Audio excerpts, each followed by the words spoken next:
Welcome to WAP Institution, an international brand of software engineering education. Hello students, ये सी language का chapter 21 है। कभी आपने होम पे क्लिक करके इस वीडियो को देखा है? ये एक ऐसा वीडियो है जहाँ पे प्रोग्रामिंग से रिलेटेड आपकी सारी क्वेरीज दूर हो जाएंगी। आप कोई भी लैंग्वेज पढ़ रहे हो, C language, PHP language, Python, C sharp, Java या .NET, फिर भी इस वीडियो को देखिए। अगर ये वीडियो यहाँ ना मिले तो प्लेलिस्ट में जाएंगे और देखिए गौर से, स्पेशल वीडियोस फॉर डेवलपर्स।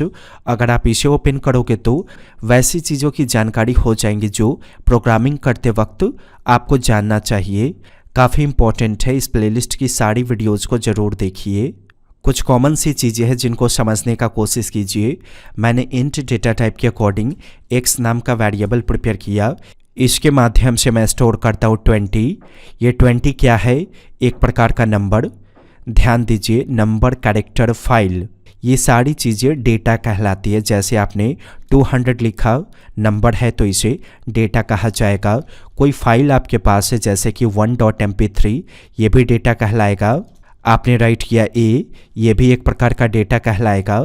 अगर आपने कोई वर्ड राइट किया तो ये भी एक प्रकार का डेटा कहलाएगा। ओके, कुछ डेटा ऐसे होते हैं जो प्री डिफाइंड होते हैं, जैसे हमने x में पहले से डिफाइन करके रखा ये डेटा, तो ऐसी डेटाओं को हम स्टैटिक डेटा के नाम से जानते हैं। यानी जो डेटा पहले से डिफाइंड हो वो कहलाएगा स्टैटिक डेटा। लेकिन जहाँ पे कोई भी डेटा आने की संभावना हो वैसे डेटाओं को हम कहेंगे डायनेमिक डेटा। एग्जाम्पल के लिए देखिए, यहाँ पे स्टैटिक डेटा डिफाइंड है 20 पहले से ही। मैं चाहता हूँ x में कोई डायनेमिक डेटा आए, ये कैसे होगा? सो देखिए, पहले तो वेरिएबल का डिक्लेरेशन आप ऐसे कर लोगे।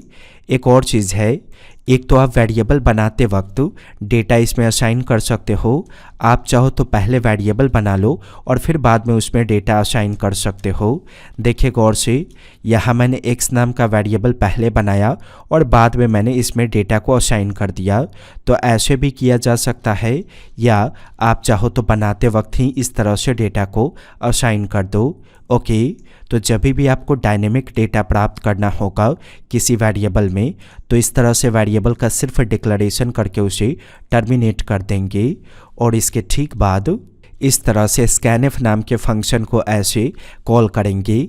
scanf फंक्शन यूजर को टाइप करने का अनुमति देगा आपके आउटपुट विंडो में।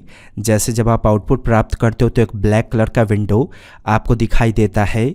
आप चाहते हो यूजर उसमें कुछ टाइप कर सके, तो उसके लिए हम scanf फंक्शन का इस्तेमाल करेंगे। जिस तरह से printf के अंदर आप 2 आर्ग्यूमेंट डिफाइन करते हो, इस तरह से जैसे आपने पहले दिया empty और फिर आपने राइट कर दिया x। तो जरा गौर से देखिए, x का डेटा टाइप क्या है? int। तो इसका जो फॉर्मेट स्पेसिफायर होगा %d, वो यहाँ डिफाइन कर देंगे। इसका सिंपल सा मतलब है कि जब आप इसको रन करोगे तो यूजर को टाइप करने का फीचर मिलेगा। जो डेटा यूजर टाइप करेगा उसे हमें इसमें रखना है x में। तो x से पहले एड्रेस ऑफ का सिंबल दे देंगे। जैसे देखिए, ये जो एंड का सिंबल है जब आप scanf के अंदर इस्तेमाल करोगे तो इसे पढ़ेंगे एड्रेस ऑफ। अब यूजर कुछ भी टाइप करेगा तो ऑटोमेटिक वो किस में जाएगा? x में। ओके, अगर आप टेस्ट करना चाहते हो तो printf का आप इस्तेमाल करो। यहाँ पे printf के अंदर पहले तो x इस्तेमाल करेंगे यहाँ पे और %d ऐसे इस्तेमाल कर लेंगे।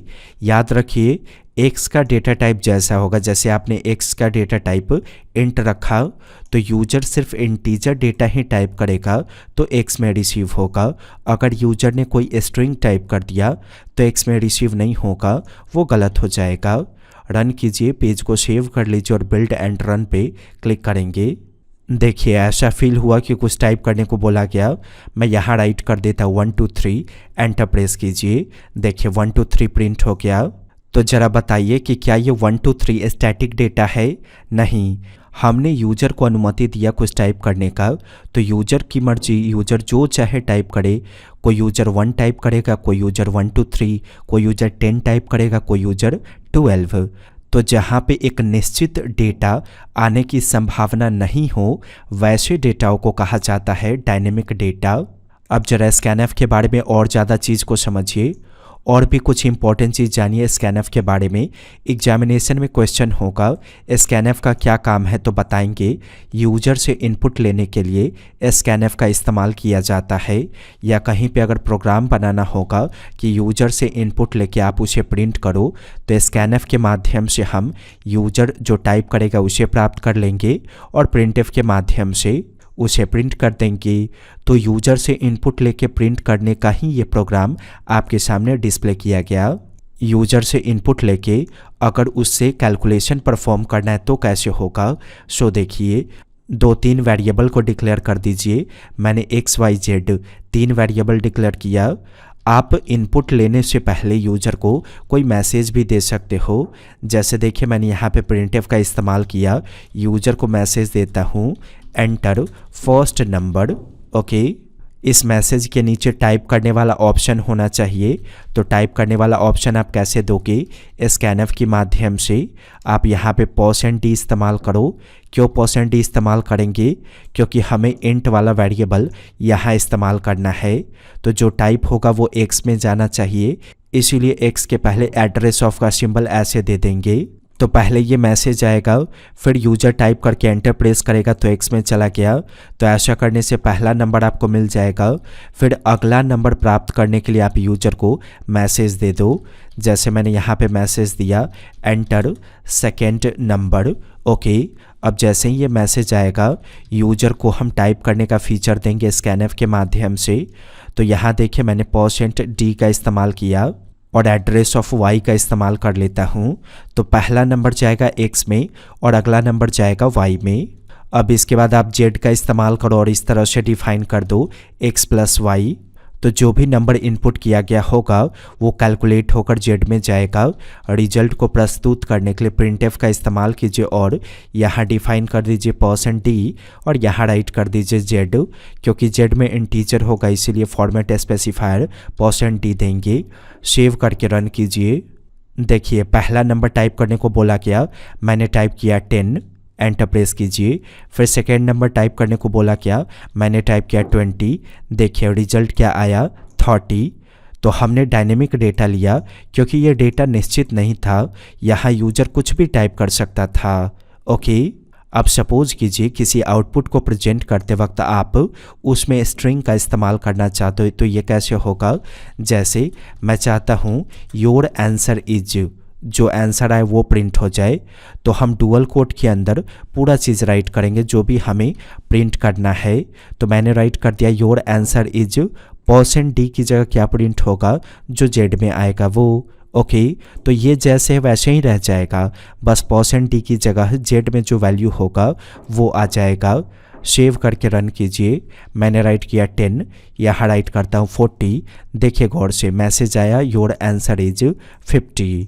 एग्जामिनेशन में क्वेश्चन भी होगा आपसे कि यूजर से 2 इनपुट लीजिए और उनको ऐड कीजिए। तो पहला इनपुट ऐसे ले लेंगे, अगला इनपुट ऐसे ले लेंगे, फिर दोनों को जोड़कर किसी वेरिएबल में रखेंगे और फिर आउटपुट को प्रेजेंट कर देंगे प्रिंटफ के माध्यम से। वीडियो समझ में आया तो लाइक ज़रूर कीजिए।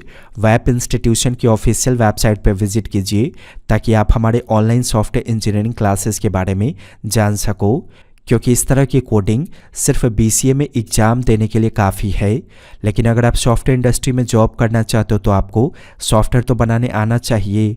तो software, website, application, cyber security, cloud computing, machine learning, artificial intelligence, इन सारी चीज़ों की जानकारी आपको इस कोर्स में प्राप्त हो जाएंगी। बेहतर जानकारी के लिए वेबसाइट पर विजिट कीजिए। आप स्टूडेंट हो तो इजीली मंथली इंस्टॉलमेंट में आप पढ़ सकते हो, और अत्यधिक जानकारी चाहिए तो हमारे सेल्स टीम को कॉल कीजिए। वेब इंस्टीट्यूट के वीडियो को देखने के लिए और webinstitute.com पे विजिट करने के लिए आपका धन्यवाद।